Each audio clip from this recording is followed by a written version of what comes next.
Sonte liderët e koalicionit Vlen do të mlidhen për të përcaktuar dinamikën e shndrimit të koalicionit në një subjekt politik. Kreu i lëvizjes Besa, Bilal Kasami, tha se sonte do të diskutohen edhe kërkesat e alternativës dhe, siç theksoi ai, do të nisë rrugtimi i Vlenit si një subjekt politik. Ne atje kemi përcjell përmes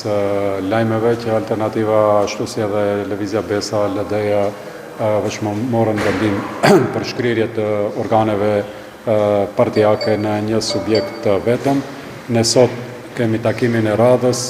ku besoj që do t'i sqarojmë edhe këto çështje me alternativën dhe nga sonte unë besoj që do të nisë rrugtimi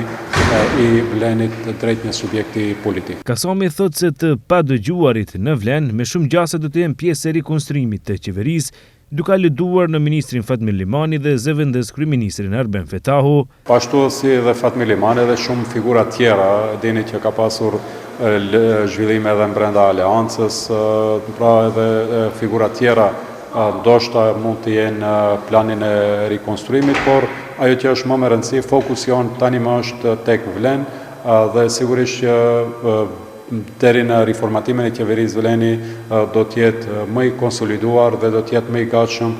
për t'u përgjigjur edhe mundësisë së rikonstruimit ashtu siç duhet si një zë dhe si një subjekt. Zhvillimet e fundit rreth koalicionit Vlen tregojnë për një fazë vendimtare të riorganizimit të brendshëm dhe konsolidimit politik. Procesi i shndrimit në një subjekt të vetëm politik shihet si përpjekje për të forcuar pozicionin brenda shumicës qeveritare, por edhe për të shmangur përçarjet e brendshme që kanë dalë në pak kohë të fundit.